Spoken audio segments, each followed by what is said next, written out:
For years, people wondered why the world's most fearless action star could run toward danger, yet never walk toward his own daughter. Today, at 19, Suri Noel, the girl the world once knew as Suri Cruz, has finally broken her silence. She isn't speaking through interviews or talk shows, but through the life she has chosen to build far away from her father's shadow. And what she reveals is heavier, sadder, and far more painful than anyone ever expected. This is the truth she has carried alone for more than a decade. The day everything started to break. When Suri looks back on her life, she can trace every fracture to a moment she was far too young to understand. She was born on April 18, 2006, at St. John's Health Center in Santa Monica. A birth wrapped not in celebration, but in silence. Her mother, Katie Holmes, followed Scientology's silent birth expectations, holding back every sound of pain, while men in black suits stood in the room, watching and enforcing rituals she didn't choose. Tom Cruise called it devotion. Katie called it survival. And for Suri, it became the first memory she never asked for. A beginning shaped by rules she would spend her entire childhood running from. During her earliest years, Suri lived inside a world crafted to look perfect from the outside. Red carpets, magazine covers, private estates, security teams, the image of a happy Hollywood family. But behind closed doors, cracks were already forming. Katie's parents were alarmed by the growing influence surrounding their daughter and granddaughter. Friends noticed that Katie rarely went anywhere alone, always surrounded by Scientology associates who moved like silent shadows, monitoring her movements as if she were living under an unspoken surveillance. Still, Suri didn't know any of that.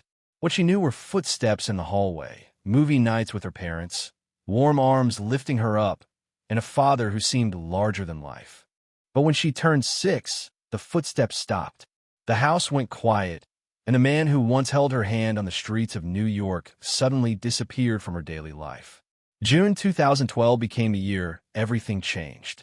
Her mother filed for divorce just days before Tom Cruise's 50th birthday in what would become one of Hollywood's fastest and most shocking separations. To the world, it looked like a celebrity split. To a 6-year-old girl, it felt like losing half of her universe without warning. And yet, Suri didn't cry out. She simply went silent. Because children don't need explanations to understand that someone they love is gone. In the months after the divorce filing, the world thought Katie Holmes had made a bold, sudden decision. But the truth Suri only understood years later, was that Katie had been planning her escape with military-level precision. Behind the polished smiles on magazine covers, she lived in a state of constant fear. She changed phones repeatedly. She avoided certain hallways in their home because she believed they were monitored. She replaced staff she thought were reporting back to the Church of Scientology. And every night she held her daughter a little tighter, terrified that one wrong step would cost her custody. Katie chose New York as her battleground because she knew its laws favored a parent seeking to protect a child's stability. She filed everything while Tom was in Iceland filming Oblivion, ensuring he wouldn't see it coming. He didn't. He discovered the divorce the same way everyone else did, through the headlines. And for a man who spent decades exerting total control over his public persona, this was a blow that cut deep. Court documents later revealed the one thing Katie fought for above all, the right to raise Suri outside Scientology. Former members claimed Katie feared that as Suri grew older, she could be pushed into the church's strict Sea Org program, a place she believed no child should ever be forced into. To prevent that future, she was willing to sacrifice her career, her friendships, her safety, and every ounce of privacy she had left. By July 2012, only 11 days after filing, the divorce was finalized. Tom agreed to pay around $400,000 a year in child support, cover medical and educational costs, and accept that Katie would have full custody. Money was not what Katie wanted. Freedom was. The next day, she and Suri left Los Angeles like ghosts, slipping into a new life in New York City with nothing but a few suitcases and the hope that distance could save them. And for Suri, that sudden move felt like waking up in a world where her father existed everywhere, on screens, on posters, in newspapers, but not in the seat beside her. For most children, memories of their father come from bedtime stories, weekend trips, and school events. But for Suri, the memories she held on to were fading snapshots from before she turned 6. The last time she truly felt like she had a complete family. After the move to New York, life became a quiet routine shaped entirely by her mother's protection. Katie walked her to school, cooked simple dinners, helped her with homework, and tried her best to shield her from the relentless attention that followed them everywhere. But there was one thing she couldn't shield her from: the silence. As the years passed, Suri watched her father not as a daughter, but as a distant spectator. She saw him hanging off skyscrapers, racing through action scenes, performing stunts no other actor dared to attempt. Every time she walked into a bookstore or past a movie theater, his face was there. He was everywhere except in her life. And that absence carried a weight that grew heavier with every birthday that passed without a message, without a call, without a single sign that he remembered the child he once called a miracle. When she turned 10, the questions inside her began to sharpen. "Where is Dad?" slowly became, "Why doesn't he come?" She tried to comfort herself by imagining he was just busy, too busy saving the world on screen to show up in her world off screen. But even a child eventually understands the difference between a schedule and a choice. By her early teens, she noticed her friends being picked up by their fathers after rehearsals or sport practices. She stood quietly at the curb, pretending she didn't mind, pretending it didn't sting. She grew up learning emotional independence, not by choice but by necessity. She rode the subway alone, finished school projects by herself, and carried her disappointments in silence so her mother wouldn't worry. Meanwhile, the media continued to speculate. Reports circulated in 2013 that Tom had only seen Suri once after the divorce. After that, there were no confirmed visits, no photos, nothing. To the world, it became a story of Hollywood mystery. To Suri, it was simply her life. A life shaped by a father who felt more like a rumor than a memory. And yet, even in the emptiness, she never learned how to hate him. Children don't hate, they ache. By the time Suri turned 14 in 2020, she was old enough to search for answers on her own. She had grown up quietly hearing fragments of conversations adults try to hide from her. Whispers about Scientology, custody battles, rules, restrictions, and the word control, spoken with a tension she never forgot. For years, she didn't understand any of it. But when the world shut down during the pandemic and she finally had time alone with her thoughts, she began looking for the truth that no one had ever explained to her. She read interviews, documentaries, and testimonies from former Scientology members. And although she didn't know the full story, she suddenly saw herself reflected between the lines, not as someone mentioned directly, but as the collateral of a system she never chose to be part of. Former members had often described being discouraged from staying close to people who were not inside the organization. Some even claimed that relationships could be severed if a family member left or refused involvement. Suri was a child, not a threat, but she understood what outside meant. It meant distance. It meant separation. It meant a father who could not or would not cross a line set by something bigger than love. And that realization broke something inside her. She didn't grow up hating Tom Cruise. She grew up waiting for him, waiting for a birthday message, waiting for a visit, waiting for a moment where he would choose her over everything else. But the older she became, the more she realized she had been standing in a doorway for 12 years, hoping for footsteps she would never hear again. At 15, she walked into the kitchen one morning and caught her mother quietly wiping her eyes after reading an article about Tom's latest blockbuster premiere. Suri didn't ask questions. She didn't need to. The truth between them was heavy, unspoken, and mutual. Katie had carried the weight of her daughter's abandonment for years alone. Even so, Katie never spoke badly about Tom. She never used bitterness to shield Suri from the truth. Instead, she held on to one belief: some truths are too painful to give a child before they are ready. And by 16, Suri was finally ready. Not for the media's truth, but for her own.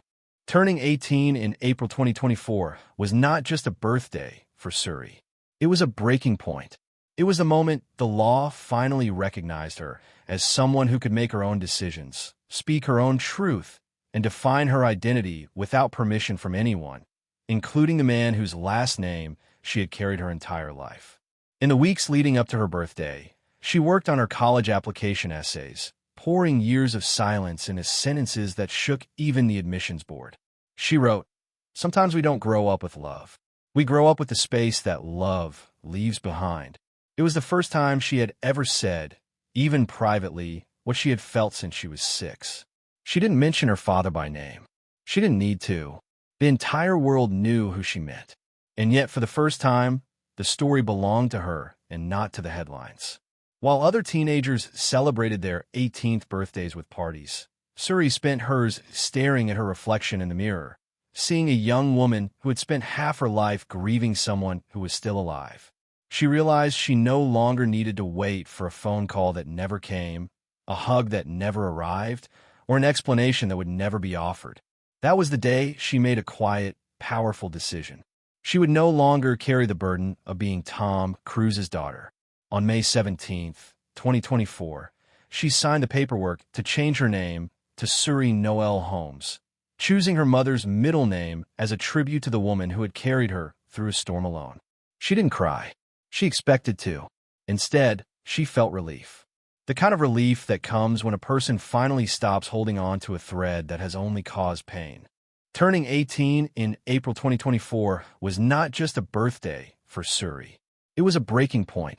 It was the moment the law finally recognized her as someone who could make her own decisions, speak her own truth, and define her identity without permission from anyone, including the man whose last name she had carried her entire life. In the weeks leading up to her birthday, she worked on her college application essays, pouring years of silence into sentences that shook even the admissions board. She wrote, "Sometimes we don't grow up with love. We grow up with the space that love leaves behind." It was the first time she had ever said, even privately, what she had felt since she was 6. She didn't mention her father by name. She didn't need to. The entire world knew who she meant. And yet, for the first time, the story belonged to her and not to the headlines. While other teenagers celebrated their 18th birthdays with parties, Suri spent hers staring at her reflection in the mirror, seeing a young woman who had spent half her life grieving someone who was still alive. She realized she no longer needed to wait for a phone call that never came, a hug that never arrived, or an explanation that would never be offered. That was the day she made a quiet, powerful decision. She would no longer carry the burden of being Tom Cruise's daughter. On May 17th, 2024, she signed the paperwork to change her name to Suri Noel Holmes, choosing her mother's middle name as a tribute to the woman who had carried her through a storm alone. She didn't cry. She expected to. Instead, she felt relief. The kind of relief that comes when a person finally stops holding on to a thread that has only caused pain. The world noticed her name change instantly. It appeared in her high school graduation program. It appeared on the cast list for her performance in the Addams Family musical, and later it appeared on her acceptance documents for Carnegie Mellon University, where she began majoring in fashion. People called it an act of rebellion, but it wasn't. It was an act of freedom. The kind of girl finds only after surviving 12 years of silence. By the time Suri started her freshman year at Carnegie Mellon University in the fall of 2024, she had already completed the transformation she had spent years building toward. She was no longer the child whose every step was photographed, no longer the girl the world pitted for growing up without her father, and no longer the symbol of a marriage that Hollywood believed would last forever. She was simply a young woman studying fashion, riding the Pittsburgh and New York subways like everyone else, and finally living a life untouched by the pressure of her last name. Katie visited her often, helping her move into her dorm, carrying boxes with tired but grateful hands, smiling the smile of a mother who knew she had done the impossible. She had raised a daughter who survived fame, survived abandonment, survived the weight of a global celebrity's silence, and still grew into a grounded, kind, driven human being. In interviews, Katie said only one thing about her daughter: she's an incredible person. But the truth is, Suri's resilience came directly from her. Meanwhile, Tom Cruise continued living a life of extremes, filming major franchises, preparing for a NASA-supported movie that would partially shoot in outer space, signing new multi-million-dollar deals, and breaking stunts that defied belief. The world cheered every time he risked his life on a helicopter, on a skyscraper, or on a moving train. But what he never risked again was walking across a room to rebuild a relationship with the little girl who once ran into his arms. Insiders say he still pays for her education and medical expenses, just as the 2012 settlement required. But he has not been photographed with her in more than a decade. She no longer checks her phone on her birthday. She no longer waits at the doorway of her memory for a man who never returns. Instead, she carries on building her own identity, her own dreams, her own future. And the little girl who once cried into her hands now walks confidently into adulthood with the name she chose, Suri Noel Holmes. For the first time in her life, the truth isn't something she fears. It's something she owns. Her story raises a simple question. If you were in her place, would you reach out again or finally let go? Share your thoughts below, and don't forget to like the video and subscribe for more untold stories. Drop your thoughts in the comments below. Your voice is part of the story. If you want to see more of the hidden truths behind the glitz and glamour, make sure to hit that like button. For more deep dives into the lives of your favorite stars, subscribe to Hollywood Unmasked. We pull back the curtain on the stories Tinseltown doesn't want you to hear. Thanks for watching, and we'll see you in the next one.